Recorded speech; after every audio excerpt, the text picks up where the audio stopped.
నిజం చెప్తున్నా, కొత్తగా ఉన్న బండో కారో ఖరాబ్ అయితే దానంత దిమాగ్ ఖరాబ్ ఇంకేం ఉండదు కదనోళ్ళ.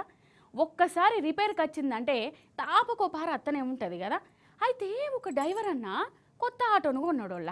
ఇక సీలు బండి కానీ కొన్న 3 వద్దులకే రిపేర్కి వచ్చిందట. మరి అమ్మినోళ్ళ కాడికి పోతే వాళ్ళు దేకలేదట. మరి నేను చేసిండో ఎరికేనా చూడుర్రి మీరే.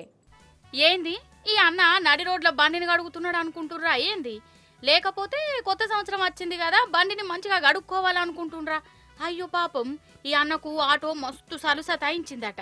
ఎంత చెప్పినా ఎవ్వరింటలేరట. ఈ ఎలక్ట్రికల్ ఆటో తోటి నాకు పరిశాన్ అవుతుంది, దీన్ని మంచిగా చేయుండ్రి, లేకపోతే నాకు ఇంకో ఆటో ఇయ్యుండ్రి అని చెప్పినా ఎవ్వరింటలేరట.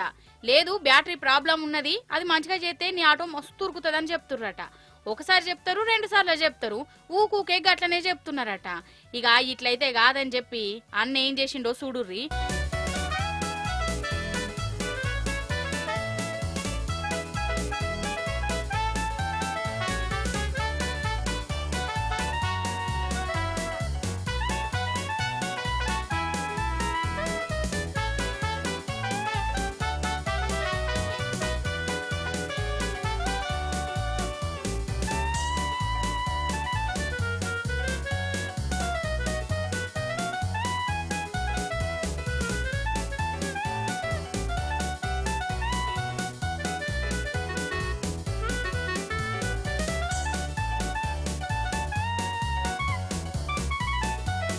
అయ్యో పాపం పాడుగాను, ఆటో ఆయన తలగ పెడతాడు కదా, ఎవరికి చెప్పినా ఇంటలేరని రాజస్థాన్లా జోధ్పూర్లా ఎలక్ట్రికల్ ఆటో కొనుక్కున్నాడట. గీ అన్న కొనుక్కున్న నుంచి ఒకటే తిప్పలట.